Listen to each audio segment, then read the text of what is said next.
There's a lie at the center of how the modern world talks about discipline, and almost everyone believes it. The lie is that discipline is restriction, the cage, the leash, the cold hand that takes away what you want. We treat freedom and discipline as opposites. We imagine the free man is the one who does what he feels like, when he feels like it, and that discipline is the price you pay to give that up. This is exactly backwards, and until you see why, you will spend your whole life mistaking the cage for the open field.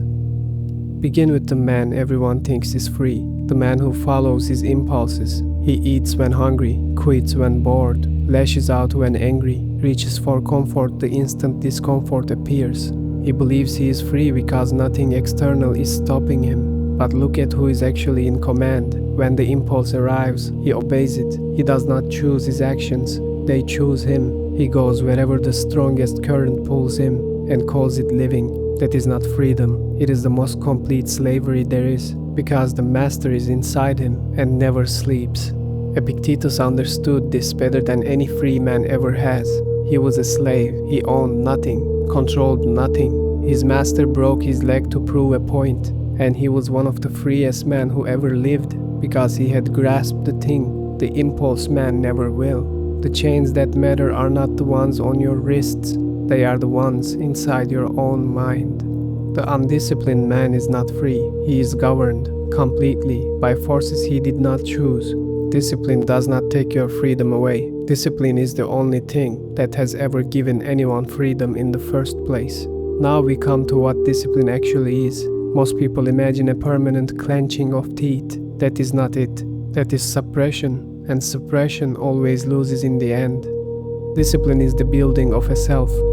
Consider Miyamoto Musashi, 60 duels, not a single loss. People see talent, they are looking at the wrong thing.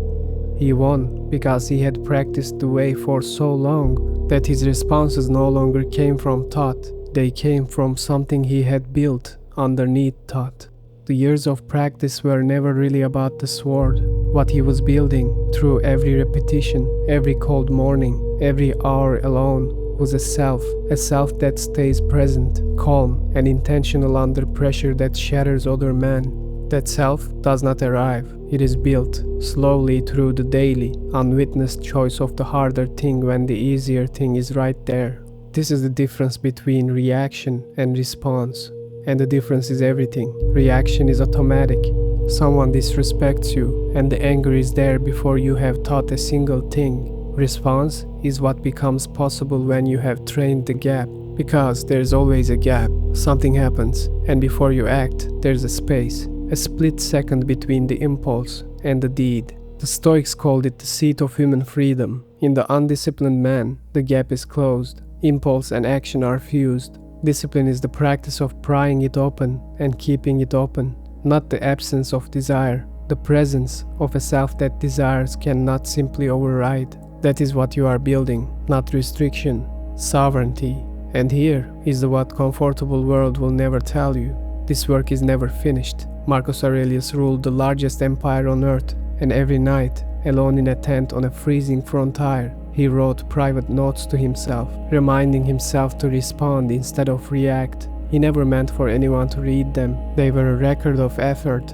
The most powerful man in the world was still training, because the work does not end. The moment you believe you have arrived is the precise moment you begin to fall back. This is what separates discipline from willpower. Willpower is what you spend in the moment, fighting yourself, fresh every time.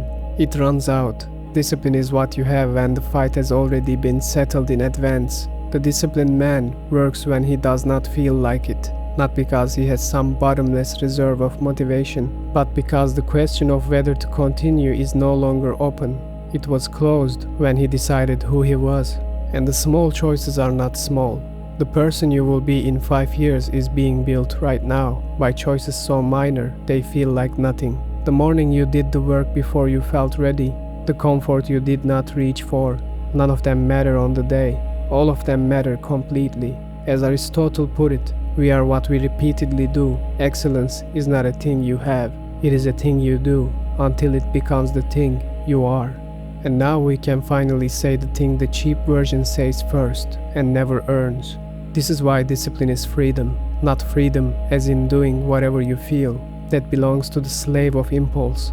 Freedom in the only sense that ever mattered, to act from your own intention rather than the strongest passing current, to remain yourself when everything around you is trying to make you someone else.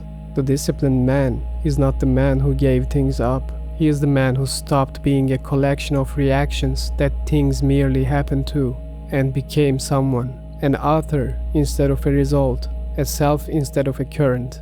But understand this before you go looking for it. It costs something. It always has. There is no version where you get the sovereignty without paying for it in the currency of comfort, daily, in choices no one will applaud. The ancient world produces men who governed empires and faced death without flinching.